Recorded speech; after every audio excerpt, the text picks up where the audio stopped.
Un homme enchaîné, couvert de cicatrices de marquage, tenant une transcription mettant en garde contre les sionistes et les Clinton. Des vidéos antérieures montrent explicitement qu'il a été marqué. 235 vues. Téléchargé en 2016. Cela a été posté sur un subreddit YouTube profond il y a un an, en 2020. Un lien a été fourni, qui a été supprimé pour avoir enfreint la politique de YouTube sur le contenu violent ou graphique. Bien que cela aurait pu être juste une vidéo aléatoire, c'était le début d'un trou de lapin beaucoup plus grand et bien plus sombre que je ne l'avais d'abord anticipé. Ce post n'a même pas effleuré la surface. C'est le trou de lapin le plus sombre, le plus inconnu et le plus effrayant que j'ai jamais vu jusqu'à présent. Sans exagération. C'est au-delà de ma compréhension que pratiquement personne ne connaît ou ne se soucie de ce sujet. Aujourd'hui, nous allons regarder ces vidéos. Des vidéos qui s'étendent sur plusieurs chaînes. Des vidéos qui pourraient même expliquer les intentions des auteurs. Pensez que ces vidéos sont disponibles pendant 5 à 6 ans sur la plus grande plateforme vidéo du monde dépasse l'entendement. Au moment de tomber sur cela, je l'ai ignoré. Je ne pouvais ni prouver l'authenticité de la publication, ni y trouver d'autres informations précieuses. Les liens additionnels avec du contenu graphique ont été retirés par YouTube. Les vidéos étaient du même réparties sur plusieurs chaînes, pourtant tout a été effacé d'Internet. Dans les commentaires suivants, un utilisateur a partagé davantage de détails. Il partage quelques liens menant à des vidéos de différentes chaînes. Au total, j'ai réussi à trouver 5 chaînes qui existent encore.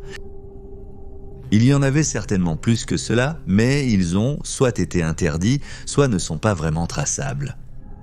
Avant de poursuivre avec les vidéos, je tiens à préciser que le nom de la victime est Juan Carlos. J'ai également réussi à trouver son nom complet, mais nous en parlerons dans un instant. Commençons par les chaînes YouTube. La première et l'une des plus intéressantes est la chaîne appelée Aristio Santiago Cortés. Visionnons cette première vidéo. Merci.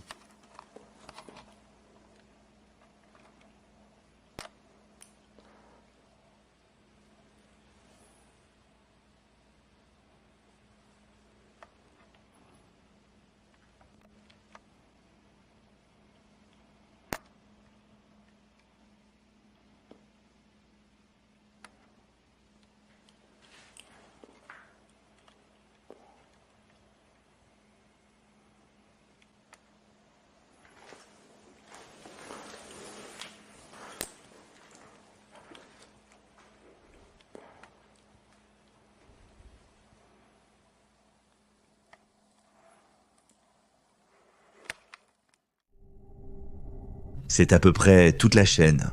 Un gars enchaîné, des croix sur sa peau. Il a aussi perdu beaucoup de poids. Je vous montrerai plus tard des photos de Juan Carlos où il avait beaucoup plus de poids avant son enlèvement. Il y a aussi des changements occasionnels en termes de lieu dans ces vidéos. Ici par exemple, il fait noir dehors et il y a des morceaux de papier à côté de lui. Des théories du complot farfelues sont écrites dessus. Cela s'applique également aux titres et descriptions. Cela a certainement son but, mais nous ne devrions pas trop y lire. Pour noter d'autres noms sur ces papiers. Nous en parlerons dans un instant. Dans certaines de ces vidéos, le caméraman montre les environs. Ici, ils sont clairement à l'extérieur. En dehors de cela, c'est presque toujours une vidéo identique en termes de contenu. Le caméraman montre les noms et ce qui est écrit sur ces papiers, montre peut-être les alentours, montre les croix sur la peau de ce gars et c'est à peu près tout ce qu'il y a à voir. De plus, dans aucune de ces vidéos, la victime ne parle. Ils sont encore à l'intérieur. Il est à noter l'intérieur du bâtiment. Il semble abandonné. C'est sans doute pour cela qu'il est confiant de l'emmener dehors pour filmer. On pourrait peut-être considérer cela comme un fétiche d'une certaine sorte, peut-être même un alternate reality game, un projet artistique ou un troll. Bien que cela semble être des explications possibles à première vue, la probabilité que cela soit faux diminuera considérablement avec le clip suivant. Je ne peux pas du tout montrer la vidéo et je ne comprends pas vraiment comment cela est toujours en ligne après 5 ans. Mais dans celle-ci, le gars derrière la caméra avance. Il chauffe son fer de fournaise ou quoi que ce soit et oui, c'est définitivement 100% la vraie affaire. Je ne comprends pas comment cela reste disponible sur YouTube. Pourtant, cette vidéo paraît encore un peu bizarre. C'est sans aucun doute réel, mais il semble très inexpérimenté ou même insécurisé quant à la façon dont il tourmentait la victime. Peut-être que le gaz est forcé de faire ça à Rouen. En fait, gardez cette partie à l'esprit. C'est extrêmement important. Je suis certain que je sais même qui est ce gars derrière la caméra. Le gars qui fait tout ça. Passons à la deuxième chaîne. Anti-impérialiste. Cette chaîne contient de loin le plus d'informations et est beaucoup plus intéressante que la première chaîne en termes de contexte. Cette chaîne a commencé à publier en 2015. Il est intéressant de noter la victime. Il est habillé et complètement non identifiable à cause du ruban et de la serviette sur sa tête. Ensuite, le caméraman continue à filmer toute la balade de gauche à droite. C'est toute la vidéo. Il a essentiellement fait cela 9 fois de plus. Chaque vidéo est la même. En fait, maintenant, ça commence à devenir vraiment intéressant. Il y a plusieurs interviews mettant en vedette Juan. Il est intéressant de noter le corps de la victime.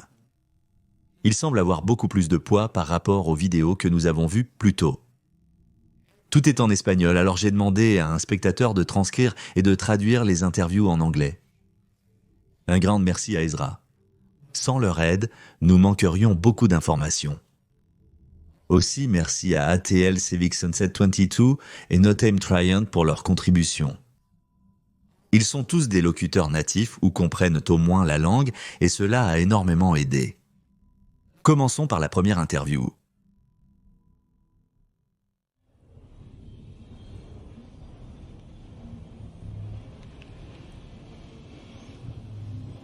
Nous allons faire le questionnaire suivant à la voix d'Aristeo à Juan Carlos Muñoz Ledo. Vas-y, Aristeo. Oui. Juan Carlos Muñoz Ledo Contreras. Nous connaissons vos différentes identités, compte bancaire, passeport. Où est l'argent restant? Eh bien, il a été vidé.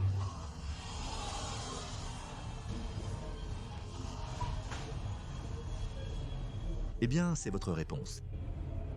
Vous êtes accusé de plusieurs crimes. Assassiner le président Chavez, assassiner des scientifiques du programme nucléaire iranien, tentative d'assassiner les frères Castro, saboter la présidence de Poutine, Russie, générant des conflits entre l'Ukraine et la Russie. Assassinat du leader de la révolution islamique d'Iran. Tentative de l'actuel. Ayatollah, tentative de désigner contre Maduro et différents sabotages contre ces pays, en plus de la Chine, la Bolivie, l'Argentine. Comment plaidez-vous? Non coupable. Vous êtes accusé de sabotage et de discrédit envers l'Université nationale autonome de Mexico. Comment plaidez-vous? Non coupable. Vous êtes accusé de bloquer l'argent de l'Iran, du Venezuela, de Cuba et de la Russie. Dans ce cas, comment plaidez-vous? Non coupable. Pourquoi continuez-vous à aider les États-Unis, l'Europe et leurs alliés? Y a-t-il de l'argent en jeu? Non, il n'y en a pas.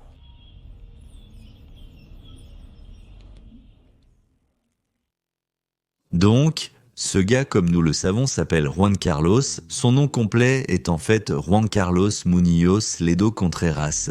Juan Carlos est accusé de nombreuses choses très étranges. Il semble très improbable qu'il soit derrière toutes ces allégations et il plaide évidemment non coupable. Je sais que tout cela semble extrêmement étrange et incroyable, mais il y a une raison pour laquelle l'intervieweur l'accuse, mais plus à ce sujet dans un moment. Continuons avec la deuxième interview.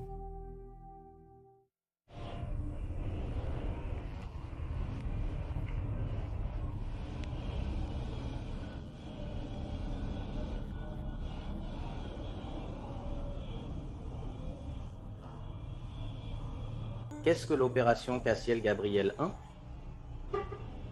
Je ne sais pas à propos de cette opération. Où sont les serveurs avec lesquels vous avez travaillé? Ils sont partis. Ils n'existent plus. Vous étiez dans un hôpital très sérieux? Oui. Quand vous avez été frappé, auriez-vous préféré mourir? Non. Pourquoi continuez-vous à protéger les États-Unis, l'Europe et leurs alliés si personne ne se soucie du fait que vous ayez été infecté et que vous auriez pu être mort? Par idéo. Troisième interview. Juan Carlos, que ressens-tu en sachant que tes droits de l'homme ont été annulés? Rien. Saviez-vous que le président de la Commission nationale des droits de l'homme était le procureur général de l'Université nationale autonome de Mexico? Oui. Qu'en penses-tu? Eh bien, rien. Que ressentez-vous lorsque toutes les institutions sont contre vous? Rien, c'était à prévoir. Que ressentez-vous du fait que Karen Ramirez ait participé à votre infection par le virus de l'hépatite? Tristesse. Êtes-vous prête à donner votre vie même si personne ne vous aide?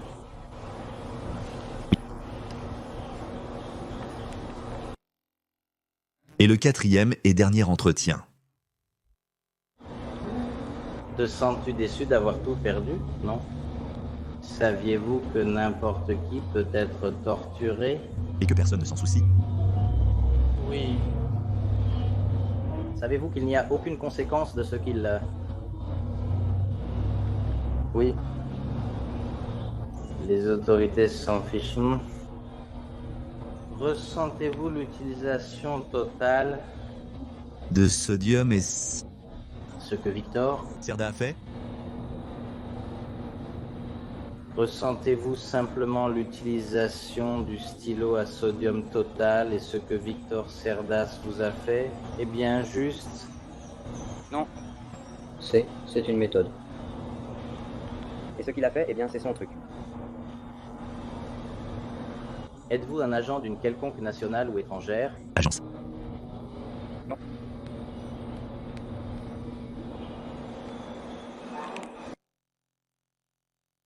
Il y a un autre ensemble d'interviews cette fois dans une chambre d'hôtel alors que les questions et les réponses sont étrangement exactement les mêmes que lors des 4 interviews précédentes. Juan semble ne pas être totalement là mentalement, il aurait pu être drogué ou est simplement physiquement épuisé. Intéressant de remarquer aussi que nous pouvons enfin voir quelqu'un d'autre dans ces vidéos.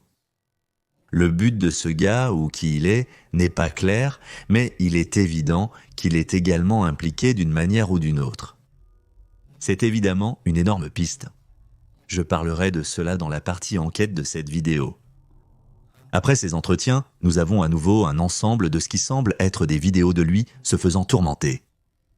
Je ne peux montrer aucune de ces vidéos, mais ce sont des vidéos de simulation de noyade.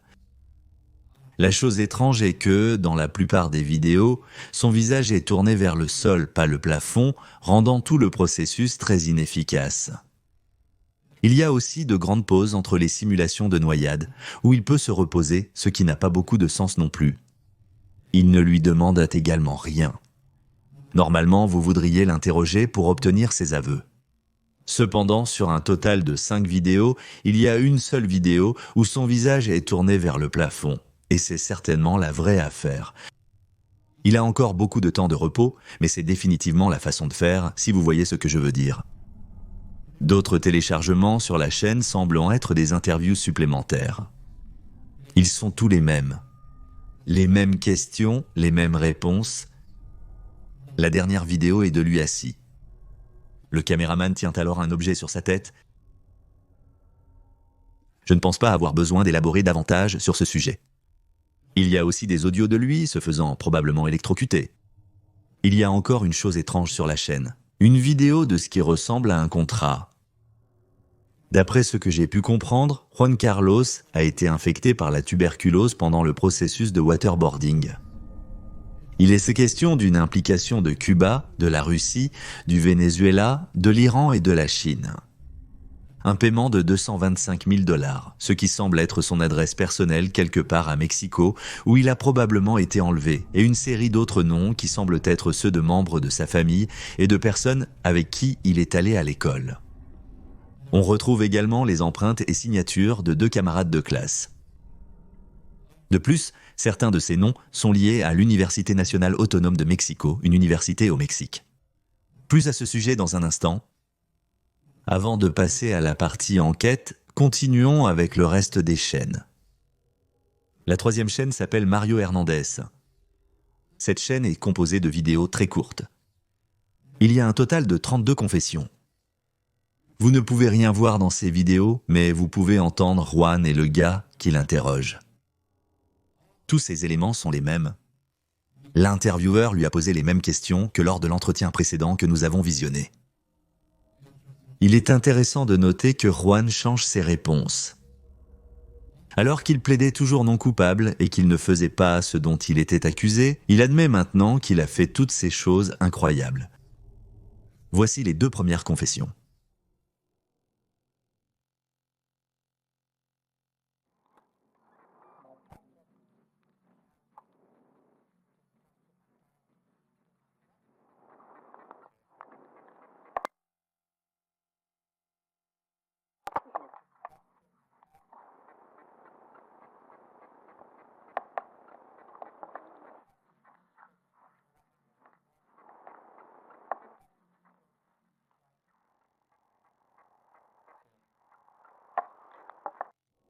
Le reste des confessions est le même. Les mêmes questions et Juan confirmant qu'il a fait ce dont il était accusé.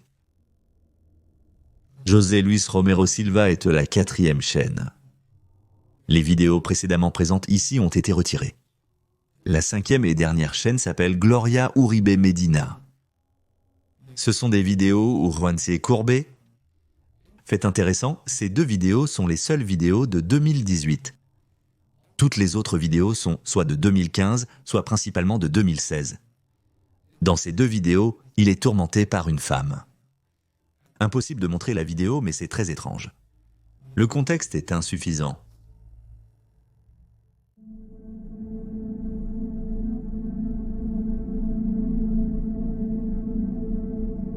Passons enfin à la partie enquête. Avant que je dise quoi que ce soit, gardez à l'esprit que je ne vis pas au Mexique et que je ne parle pas espagnol. Ce sujet est déjà extrêmement compliqué et il est encore plus difficile de rassembler tout cela en tant qu'étranger, alors gardez cela à l'esprit. Voici ce que nous savons sur Juan Carlos. Juan est un professeur d'université qui a été embauché par des Iraniens pour développer un moyen de pirater les services de communication à des fins de terrorisme et il y a un article de 2016 couvrant ce sujet alors que cet article a été publié en 2016. La couverture était bien plus tôt dans l'article et il est indiqué que l'interview a été réalisée fin février 2011. Comme certains des gens sur Reddit l'ont déjà remarqué, ce gars est retenu en otage par un groupe idéologique basé au Mexique. Du moins, c'est ce qui est supposé. Cette liste a été présentée dans une vidéo. Ici, il remercie quelques personnes. Tous sont des figures politiques générales, divers politiciens ou avocats mexicains et vénézuéliens. Certains pourraient être impliqués dans cette affaire. Il y a un article de Univision. Il y a beaucoup d'informations dans celui-ci, alors laissez-moi le résumer aux points principaux. Son nom complet est Juan Carlos Munoz Ledo Contreras. Une équipe d'enquête appelée Univision Investiga a mené une interview avec Juan fin février 2011. Il faisait partie du programme de haute performance académique, mieux connu sous le nom de Programme d'accompagnement des étudiants avancés à l'Université nationale autonome de Mexico. 50 universités nationales autonomes de Mexico et l'Université nationale autonome du Mexique située à Mexico. Cela correspond à l'adresse indiquée sur le document. Dans les 2 circonstances, il est situé quelque part à Mexico, son enlèvement et son lieu de travail en tant que professeur Juan Carlos fait partie d'un groupe de jeunes, certains anciens étudiants de l'Université nationale autonome de Mexico, qui prétendent qu'un groupe de pirates informatiques a été créé dans cette université pour mener des opérations de piratage et de création de virus avec l'intention d'attaquer les intérêts américains et sous les ordres des ambassades de Cuba, du Venezuela et de l'Iran. Juan a décidé d'enregistrer tout cela et de le signaler aux autorités. Il était essentiellement un lanceur d'alerte qui a sauvé des gens aux États-Unis en enregistrant des preuves d'une attaque planifiée contre eux. Il a partagé toutes ces informations en 2008, c'est donc la date la plus ancienne que nous ayons jusqu'à présent. Le vice-président de l'Université nationale autonome de Mexico, Francisco Guerrero Luterot, a mis Juan en contact avec les ambassades iraniennes et vénézuéliennes.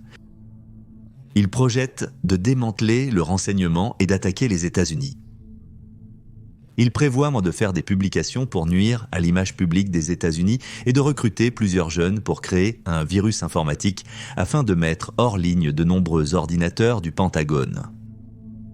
Je sais que tout cela ressemble à une grande conspiration et à des conneries, mais Juan Carlos a essentiellement fourni des conversations d'1 heure comme preuve. Et nous savons maintenant aussi qu'il a été tourmenté pour tout cela. Et donc, il disait très probablement la vérité. En plus de cet article, un documentaire semble avoir été diffusé en direct à la télévision. Une nouvelle mise en ligne est disponible depuis 2013. Je ne l'ai pas fait traduire, mais ce documentaire va au-delà des choses mentionnées dans l'article. Maintenant, nous arrivons à la partie la plus épicée de toute cette affaire. Vous souvenez-vous de la capture d'écran que je vous ai montrée plus tôt? Maintenant, regardez cette capture d'écran du documentaire. C'est le même gars.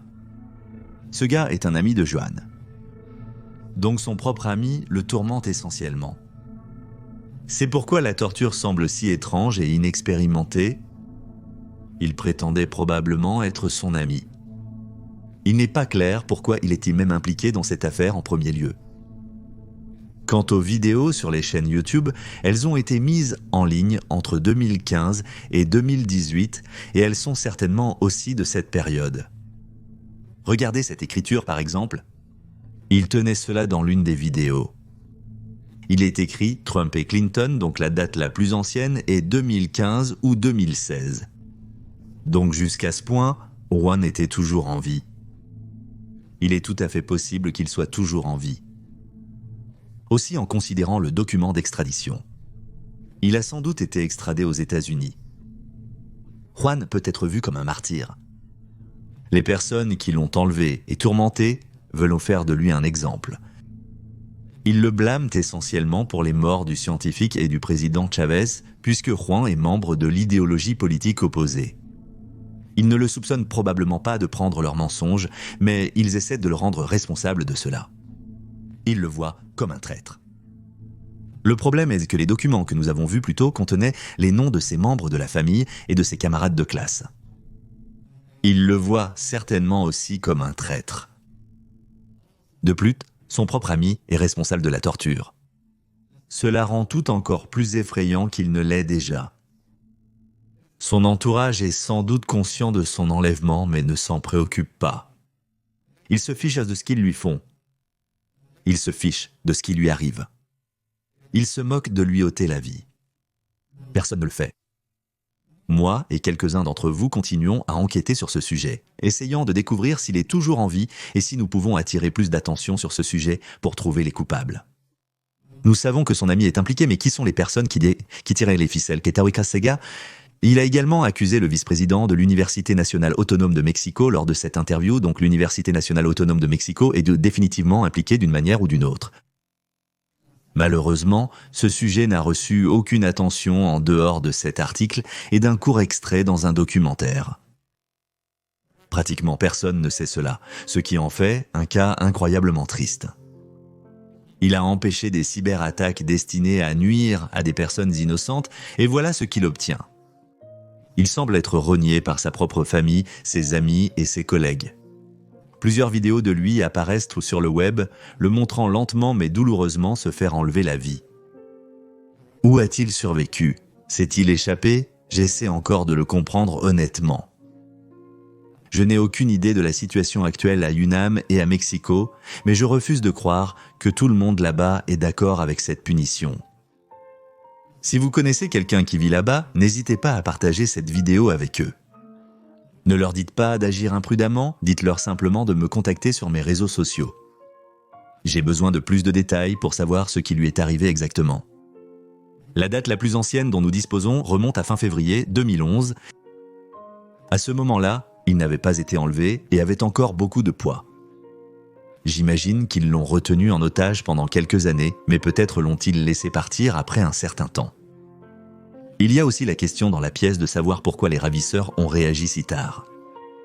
Juan a partagé toutes ces informations en 2008 et a même donné une interview en 2011. Pourquoi ont-ils attendu tant d'années pour l'enlever? J'envisagerais de faire une vidéo de mise à jour à l'avenir. Merci beaucoup d'avoir regardé. Si vous avez apprécié cette vidéo, abonnez-vous, laissez un j'aime et un commentaire.